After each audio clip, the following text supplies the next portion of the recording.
ಮಂಗಳೂರಿಗೆ ಆಗಮಿಸಿದ ನಟ ಯಶ್, ಧರ್ಮಸ್ಥಳದತ್ತ ರಾಕಿಂಗ್ ಸ್ಟಾರ್. ಟಾಕ್ಸಿಕ್ ಬಿಡುಗಡೆಗೂ ಮುನ್ನ ಮಂಜುನಾಥನ ದರ್ಶನ.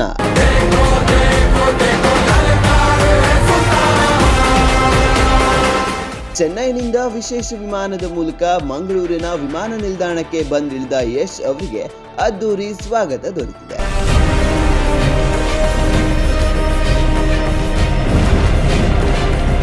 ನಾಳೆ ಟಾಕ್ಸಿಕ್ ಚಿತ್ರದ ಬಿಡುಗಡೆ ಹಿನ್ನೆಲೆಯಲ್ಲಿ ಯಶ್ ಎಂದು ಶ್ರೀ ಕ್ಷೇತ್ರ ಧರ್ಮಸ್ಥಳಕ್ಕೆ ಭೇಟಿ ನೀಡಲಿದ್ದಾರೆ. ಶ್ರೀ ಮಂಜುನಾಥ ಸ್ವಾಮಿಯ ದರ್ಶನ ಪಡೆದು ವಿಶೇಷ ಪೂಜೆಯನ್ನ ಸಲ್ಲಿಸಲಿದ್ದಾರೆ. ಚಿತ್ರ ಬಿಡುಗಡೆಯ ಮುನ್ನ ಧರ್ಮಸ್ಥಳಕ್ಕೆ ಭೇಟಿ ನೀಡುವುದು ಯಶ್ ಅವರ ವಿಶೇಷ ಪದ್ಧತಿ. ಪ್ರತಿ ಚಿತ್ರದ ಬಿಡುಗಡೆಗೂ ಮುನ್ನ ಕ್ಷೇತ್ರಕ್ಕೆ ಭೇಟಿ ನೀಡಿ ಪೂಜೆಯನ್ನ ಸಲ್ಲಿಸುವ ಸಂಪ್ರದಾಯವನ್ನ ಯಶ್ ಮುಂದುವರಿಸಿಕೊಂಡು ಬಂದಿದ್ದಾರೆ.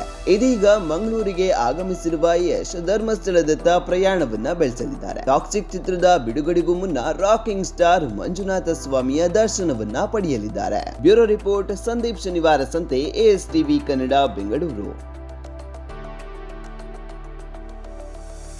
ಅಪರಾಧಕ್ಕೆ ಸವಾಲು ದಿನಪತ್ರಿಕೆ ಜೊತೆಗೆ ಡಿಜಿಟಲ್ ಅಲ್ಲಿ ಹೊಸ ರೂಪ.